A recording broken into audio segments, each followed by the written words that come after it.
نحمده ونصلي على رسوله الكريم أما بعد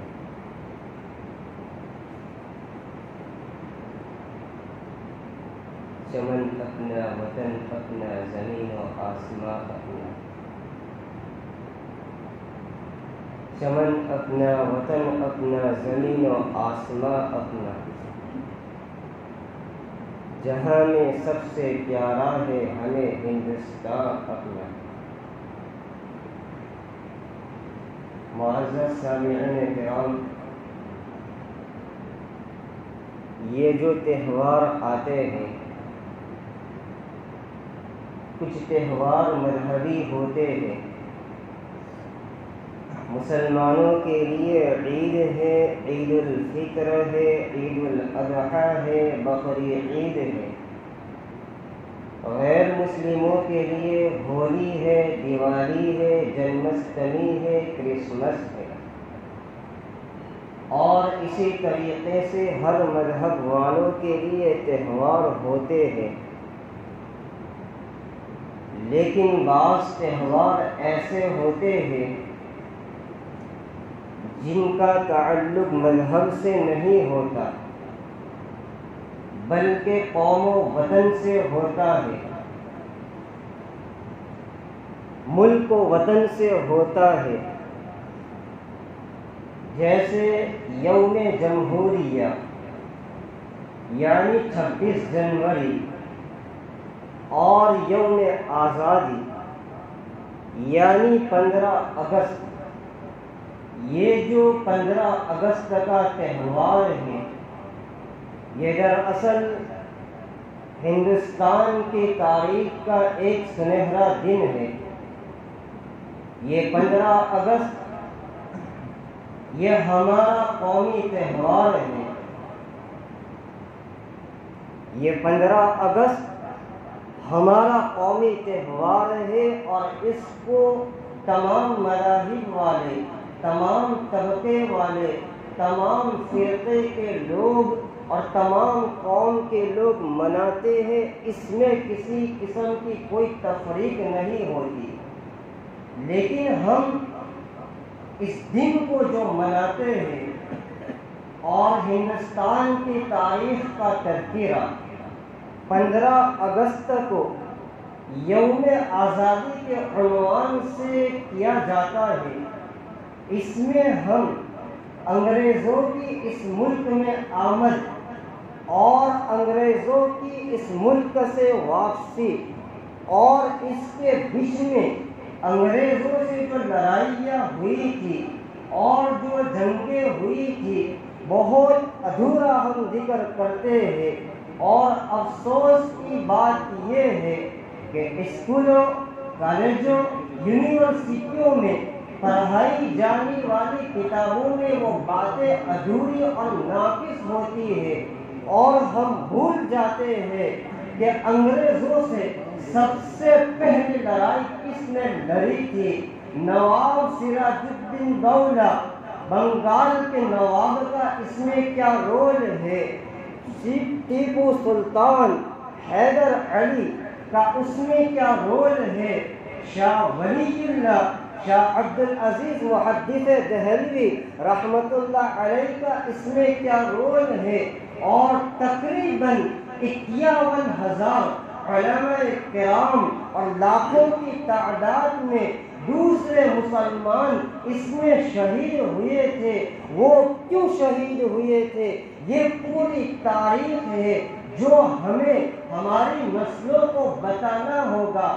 ہمیں 15 اگست کو اس طرح منانا چاہیے کہ اس میں منصفانہ انداز اختیار کیا جائے۔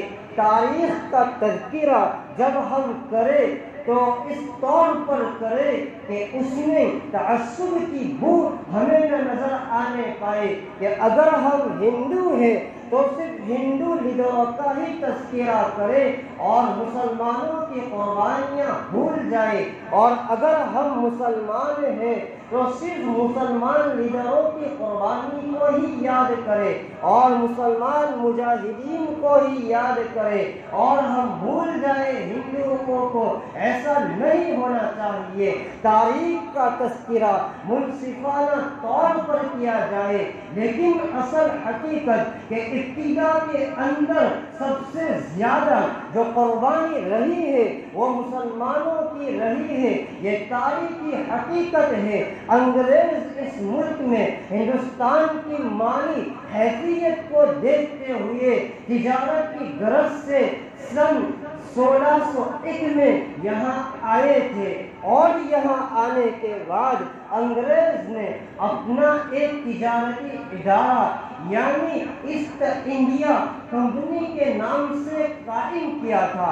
اس کے بعد انگریزوں نے دیکھا کہ یہاں کے لوگوں میں نرم چارہ ہے اور کچھ لوگوں کی اندر کمزوریاں دیکھی اور کچھ لوگوں کو طبقات کے اندر بٹ جانے کو دیکھا، تو انگریزوں نے اپنا ناپاک ارادہ اور اپنا دوسرے جو منصوبے تھے اور دوسری جو نیتی تھی اور انگریز کا جو ارادہ تھا اس کی تکمیل کے لیے اس ملک کے اوپر اپنے پاؤں جمانے شروع کر دیے اور اس دیش پر آہستہ آہستہ حکمرانوں تک رسائی حاصل کر کے اپنی فوجیوں کے بل بوتے پر اور ہتھیاروں کے بل بوتے پر، جسے کبھی مزدوروں کی شکل میں انگریز ہندوستان میں لایا تھا، ہندوستان پر قبضہ کر لیا۔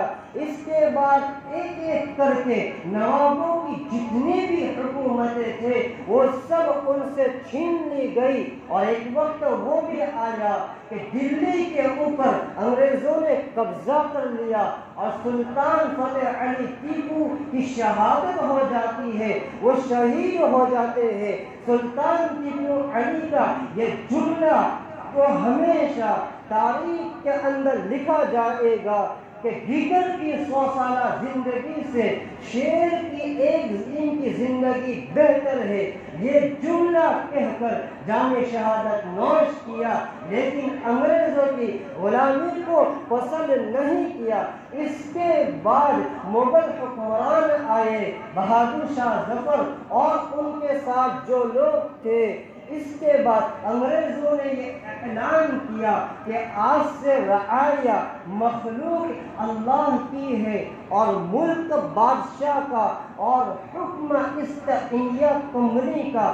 جب یہ اعلان انگریز نے کرایا تو سب سے پہلے اس وقت شاہ عبدالعزیز محدث دہلوی رحمۃ اللہ علیہ نے اعلان کیا کہ اب ہمارا یہ ملک غلام ہو چکا ہے، اب ہمارا یہ دیش غلام ہو چکا ہے، اب یہ دیش دارالحرب ہو چکا ہے۔ اب اس دیش میں رہنے والے تمام مسلمانوں کی یہ ذمہ داری بنتی ہے کہ اس ملک کو آزاد کرانے کے لیے ہر طرح کی قربانیاں دینے کے لیے تیار ہو جائے۔ شاہ عبدالعزیز رحمۃ اللہ علیہ کی اس آواز پر سب سے پہلے علماء کرام نے لبیک کہی، اور لبیک کہنے کے بعد اس دیش کی آزادی کے لیے جتن کی، کوشش کی اور بے پناہ قربانیاں دی۔ انگریز مورخ لکھتا ہے کہ دلی اور دلی کے اطراف میں جتنے بھی درخت تھے کوئی درخت ایسا باقی نہیں تھا کہ جس پر کسی عالم یا عالم نما شخص کی لاش لٹکی ہوئی نہ ہو۔ دلی سے لے کر ذرہ خیبر تک ہزاروں کی تعداد میں اور لاکھوں کی تعداد میں مسلمان شہید ہوئے۔ غالباً 51,000 علماء کرام کو پھانسی کے پھندے پہ لٹکایا گیا، اور جو عالم نہیں تھے، صرف چہرے پر داڑھی تھی، سر پر ٹوپی تھی اور عالمانہ لباس پہنا ہوا تھا، ان کو بھی عالم سمجھ کر تختہ دار پر لٹکایا گیا۔ اس ملک پر سب سے زیادہ انگریزوں نے جس قوم پر ظلم کیا تھا وہ قوم مسلمان تھی۔ وجہ اس کی یہ تھی کہ انگریزوں نے بادشاہت جس قوم سے چھینی تھی، نوابیت جس قوم سے چھینی تھی، حکومت جس قوم سے چھینی تھی، وہ قوم مسلمان تھی۔ بنگال نواب سراج الدین دولہ سے چھنا تھا سن عیسوی 1757 میں۔ اسی طرح میسور ٹیپو سلطان علی سے 1799 میں چھنا تھا۔ اس کے بعد دلی کے اندر مغل حکمران آئی تو دلی سے مغلیہ حکمران چھینی گئی۔ تو انگریزوں کو اس بات کا ڈر تھا، اس بات کا خوف تھا، اور انگریز یہ سمجھتے تھے کہ جن سے ہم نے حکومتیں چھینی ہے، جس قوم سے ہم نے اقتدار لیا ہے، وہی لوگ اپنا اقتدار واپس لینے کے لیے، وہی لوگ اپنی حکومت لینے کے لیے سب سے پہلے ہم سے ٹکرائیں گے۔ اس لیے انگریزوں نے مسلسل ظلم و ستم مسلمانوں پر جاری رکھا اور مسلمانوں کو چن چن کر پھانسی کے پھندے پہ لٹکایا گیا، اور حالات اس طرح کے ہو گئے کہ مسلمانوں کو اپنی شناخت اور اپنی پہچان کو چھپانا پڑا۔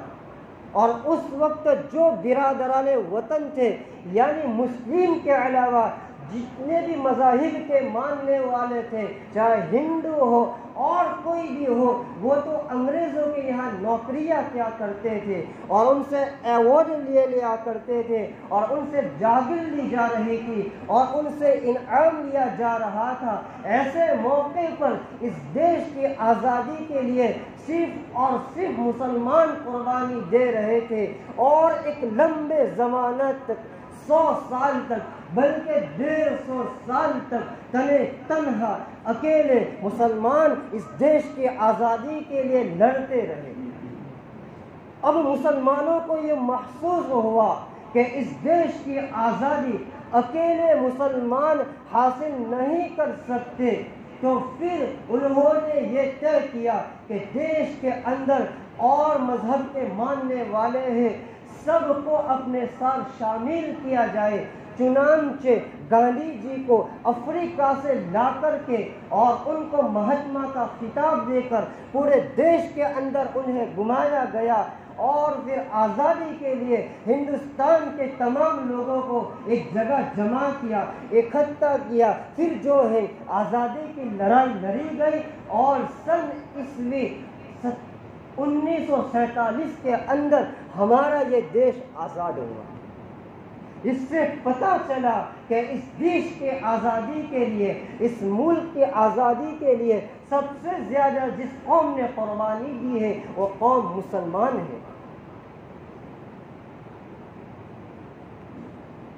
میرے بھائیو، اس دیش کے لیے ہمارے آبا و اجداد نے قربانی دی ہے، اور آج ایک گمراہ کن پروپیگنڈا کیا جا رہا ہے کہ اس دیش کی آزادی میں مسلمانوں کا کوئی حصہ نہیں۔ انگریزوں کا اس ملک کے اوپر جو قبضہ رہا تھا وہ 200 سال تک رہا تھا۔ ان 200 سال میں سے 150 سال مسلمان اکیلے لڑتے رہے، اور اخیر کے جو 50 سال تھے اس وقت یہ حکمت عملی تیار کی گئی۔ مولانا عبد الباری فرنگی محلی نے اور محمد علی جوہر نے یہ حکمت عملی تیار کی گئی کہ اب ہندو مسلم مل کر انگریزوں کے خلاف لڑیں گے۔